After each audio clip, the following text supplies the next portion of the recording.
Member Chapman. Can't talk. Member Chapman. Stay within that border there. Stay there.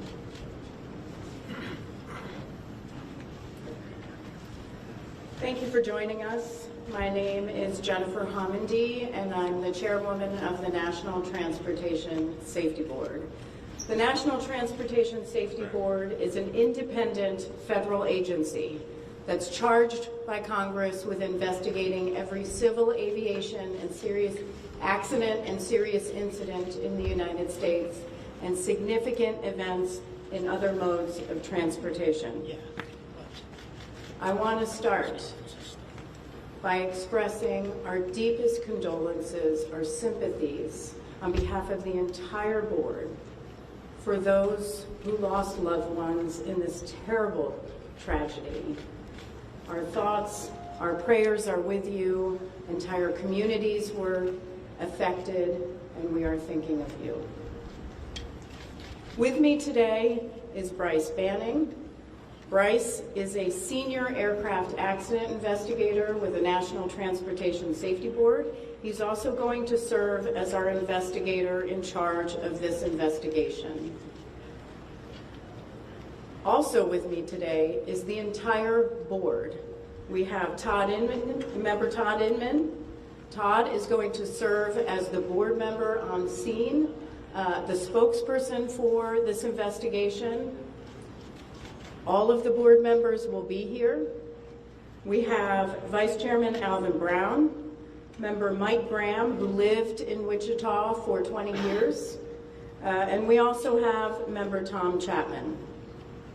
The NTSB's headquarters is just a mile from here, and so we are all here because this is an all-hands on-deck event, and we're here to assure the American people that we are going to leave no stone unturned in this investigation.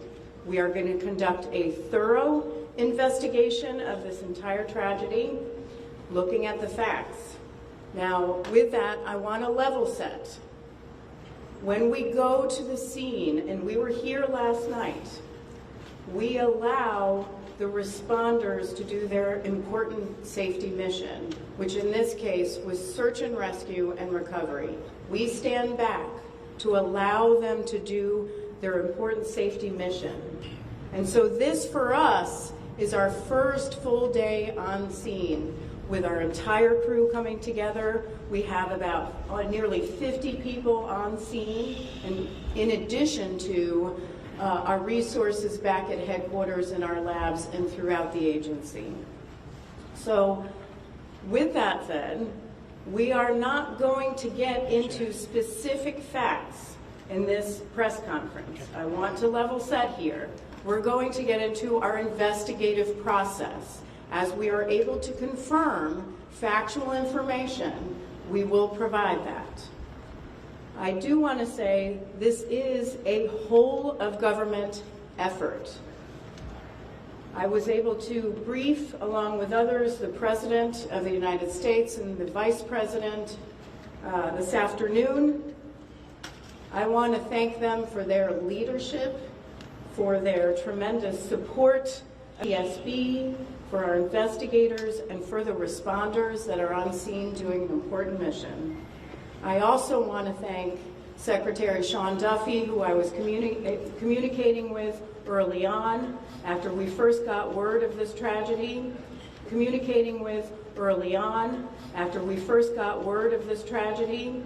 We've been working together throughout the day, along with his team at the DOT and within FAA.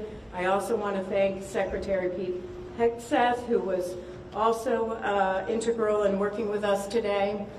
Chris Rochelot, the acting administrator of the Federal Aviation Administration. We've heard from many members of Congress on both sides of the aisle, and so I will say this is a tremendous, one more time, whole of government effort.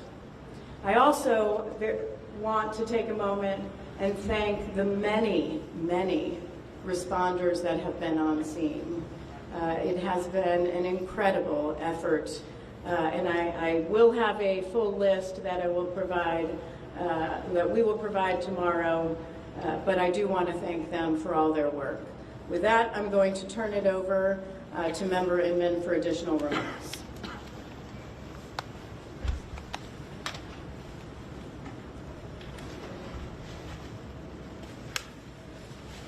So today is our first road day on scene. Our investigative team will be on scene as long as it takes in order to obtain all of the perishable evidence and all the fact-finding that is needed to bring us to a conclusion of probable cause. Our mission is to understand not just what happened, but why it happened, and to recommend changes to prevent it from happening again. Since we're just beginning our investigation, we don't have a great deal of information to share right now. We will keep you informed by giving regular updates as we learn more. Our intention is to have a preliminary report within 30 days, and the final report will be issued once we've completed all of our fact-finding and investigation. Now, we will not be determining the probable cause of the accident while we are here on scene, nor will we speculate about what may have caused this accident. Today, we will be going and having an organizational meeting and establishing our parties to our investigation. We currently have the following parties that are already identified: PSA Airlines, GE Aerospace, Sikorsky, FAA, NACTA, which represents the air traffic controllers, ALPA, which represents the pilots, Army, AFA, which represents the flight attendants. The Transportation Safety Board of Canada will be an accredited representative under Annex 13 of ICAO. They will be supplemented by MHIRG as a technical advisor. They were previously known as Bombardier.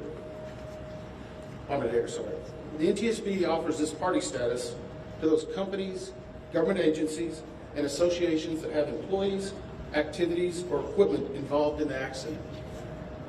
We offer that because they will provide technical expertise and relevant information supporting the development of the best possible factual record. Once they join this investigation, they are not permitted to release documents or talk publicly about the investigation without the consent of the NTSB. So I want to stress this. It is only the NTSB that will provide information related to this investigation, with one exception. Regarding the fatalities that occurred, that notification will be handled by the DC medical examiner. We will not be discussing fatalities or names. That will be handled by them as the proper authority. So we want to talk a little bit about our process. We will analyze the facts and determine the probable cause of the accident, and then issue a report of those determinations. I also want to talk a little bit about some additional people that are here with us, and they're very important to us, and that is our family assistance group. Later today, we will be briefing the families. We normally try to do this before a media event, but in this case, they're still arriving.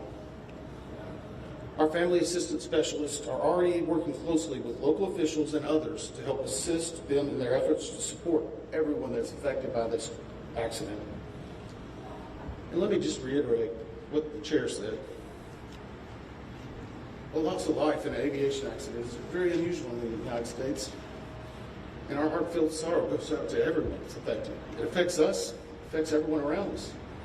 There are a lot of people hurting today. We will help find out what happened. We will do it factually, and we will do it accurately. As part of this, we are going to be standing up some specific working groups.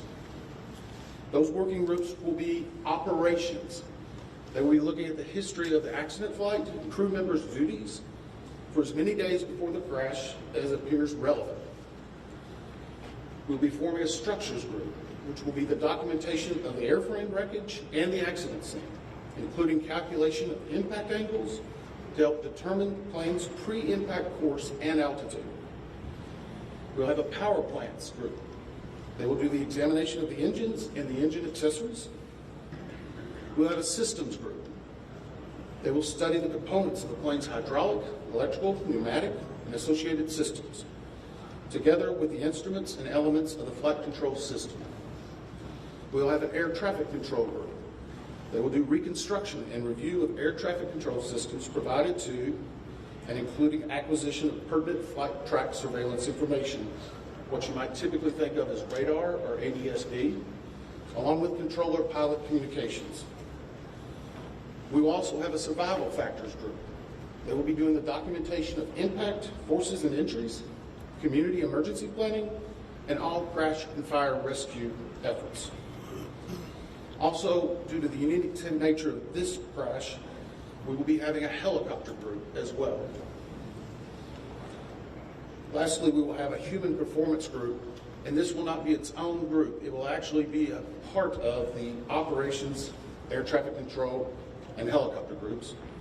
They will study the crew performance and all before the accident factors that might be involved in human error, including fatigue, medication, medical histories, training, workload, equipment design, and work environment.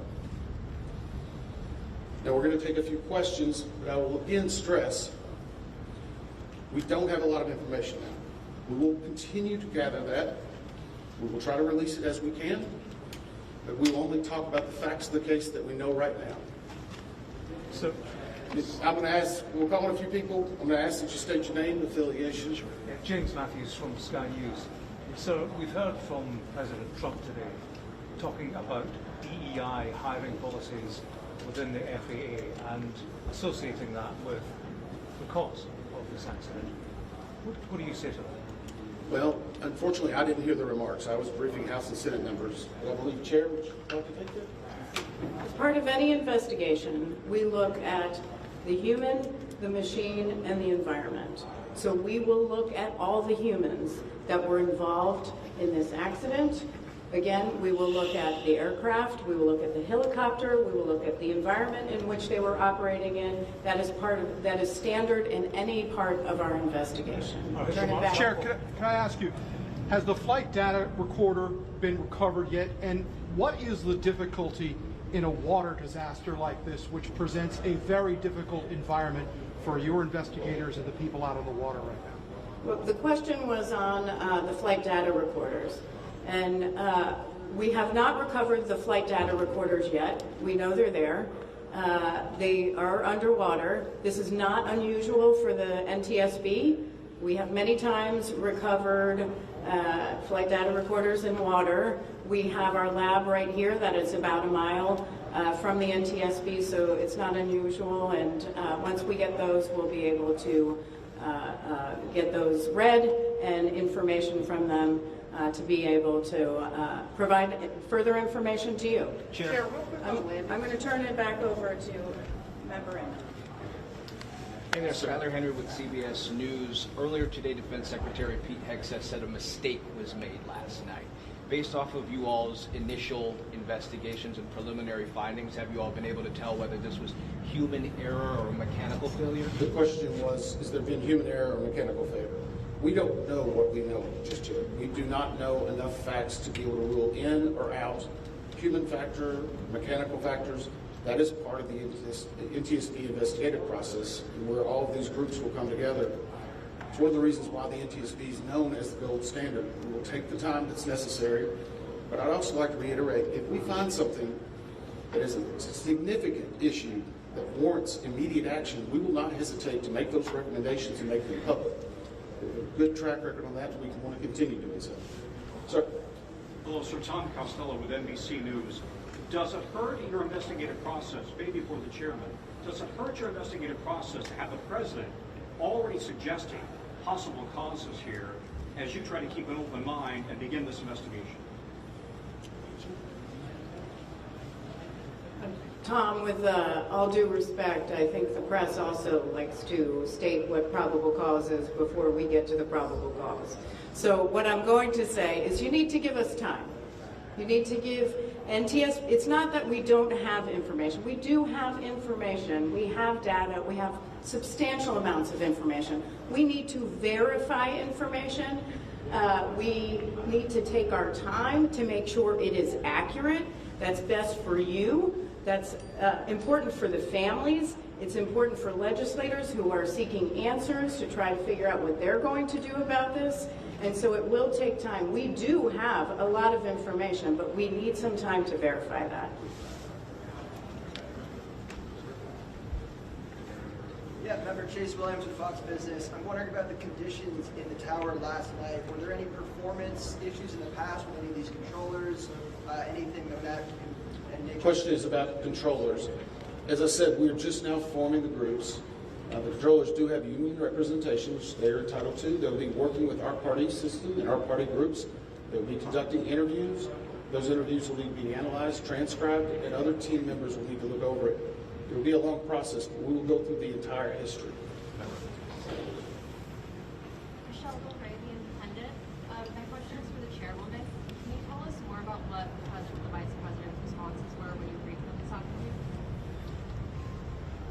Sure. So the question was about my briefing for the president and the vice president. As is standard, we offer briefings on our process and what we know, and this was a briefing with the president and vice president and with Secretary Duffy and Secretary Hegseth and also the acting administrator of the FAA. There was discussion on what we know so far and our process, and that was about it. Ma'am, Chairwoman, Stephanie Ramos with ABC News. Similar to Tom Costello's question, the President has stated what may have caused the crash, stating common sense. Does that affect your progress at all at this early stage? Yeah, so the NTSB, we conduct an important safety mission where we take a very careful approach. I'm sorry, the question was on speculating during investigations, which is we often hear about. What I will say is we look at facts on our investigation, and that will take some time. And at some point, we'll be able to provide that factual information, as Member Inman said, and provide that hopefully tomorrow.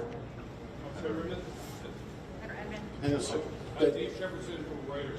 Have you been able to retrieve the black boxes from the helicopter? Has the military decided whether they're going to read those to the NTSB? And what about the ATC tapes? Have you guys been looking? So the question was about black boxes, which are referred to as black boxes, which are typically orange. We have not recovered any of the boxes involved yet. We feel comfortable and confident that we will be able to. Right now, recovery of life is probably the most important in those that were involved.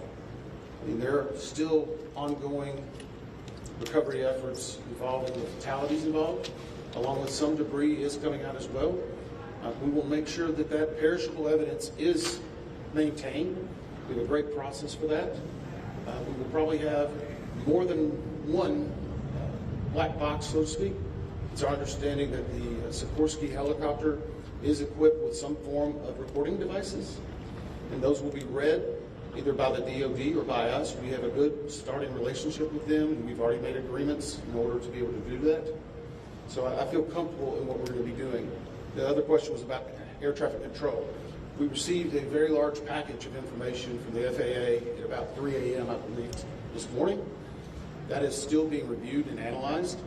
I would say there's a lot more information that usually comes in that than what you might find online that people might speculate about. And that is part of that overall process where we take the time to get the information correct and to make sure all the parties are engaged and involved and can fact check that information. One. Gabe Cohen from CNN. Can you tell me if the NTSB has reviewed this FAA internal report that has been cited by the New York Times indicating that the controller that was on duty at the time of the crash was doing a job that's usually done by two people? We have not reviewed any specific reports about the controllers at this time, at least from the leadership team. Our investigators are continuing to pull all that information. Their personnel records, their files, where they were at, whether they were fatigued. All that information will be part of that investigative process. But right now, we can't speculate on anything that may have been reported in the media until we get the opportunity to validate and understand how it impacts the investigation. We're going to take just a few more questions. Just to follow up on that. Sir? Yes, Warren Conheim, Deeper Magazine. What's the process and the logistics like of bringing the families in? Are they coming into the airport? And how are you going to sort of treat the sensitivity of bringing to the place where this tragedy happened? So the question is about the families. And many of those families are still en route. Some are still being notified from both the military and from the commercial crash. There is a family assistance facility that's being stood up by American and PSA Airlines in Bethesda, Maryland. They've already been working on that, standing it up. Our team from our disaster assistance team has also been coordinating with them. We plan on briefing them. It is customary that at some point, if the families wish to go to part of the accident site, that we would arrange such a thing, but it will only be when we know that it's safe, we have the correct perishable evidence, and we can do it in the proper modesty that should be for those family members. It will be a little bit of a process, but it will take some time. Sir, to follow up on the air traffic control system. Now, so, are you? I know that Marielle Carver with DC News Now. We've heard from some witnesses that they saw people were able to come down the slides of the plane. Has there been any indication that people made it off the plane to the water? Well, again, we will not speak to the fatalities. The DC medical examiner will, but I think the DC fire chief this morning very succinctly said correctly that we believe there are no survivors. But were they off the plane? Like, did they even get out of the plane? Last question. Sir, Victoria Sanchez with So, ABC. hang on one second. Right now, we're going through the debris fields. Nothing we've seen would indicate that maybe slides or chutes were deployed. It was a very quick, rapid impact, but we've seen nothing in that regard so far from the evidence we have, but we still need to verify all of that information. One more question? Victoria Sanchez, ABC 7. Right here. Sure. Are you going to be looking at the family member's cell phones? Go ahead. Jeff Cook, ABC News. What do you know about the altitude of the helicopter at the moment of impact? And can you talk about the procedure for such helicopters in that area? The question was about the helicopter procedures. And in D.C., it's kind of a unique environment. We've been getting briefed more and more by the FAA. I'm not an air traffic control specialist, but they're actually helicopter zones, if you will, or tracks. And this one was transited, I believe, from track 1 to 4. As part of their normal procedure. If you live in DC, you see a lot of helicopters going down into this area. So there's a very well-defined system in that regard. As far as altitude, until we get the additional information, we can't validate or basically corroborate any of that until we get more of the electronic data and the data that's on the plane. I do want to clarify one question that also came about cell phones. You know, today's age and time, a lot of electronics and other devices do contain a lot of different information. We've found on a number of our accidents that we actually are notified through a smartphone that may sense that. As part of our process, we will obviously treat all of the effects of the deceased with dignity. We are already starting to pull that information together. If we feel that it's necessary to find or pull some of that information, we will work with the families and make sure we do it in a manner that's respectful for them and their privacy. But right now, we don't have any plans specifically on that amount, on that area until we need to. Thank you very much. Thank you very much.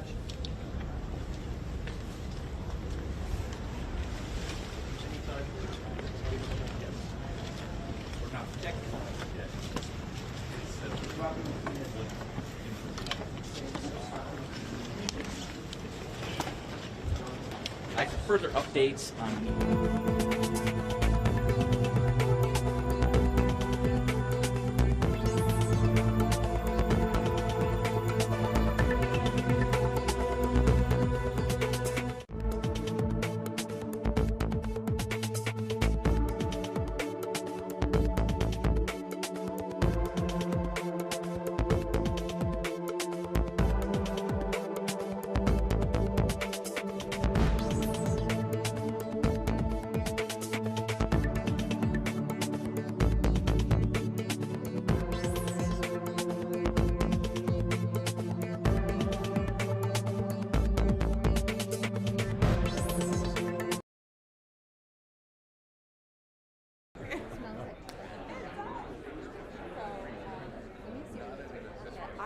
I have to finish this story.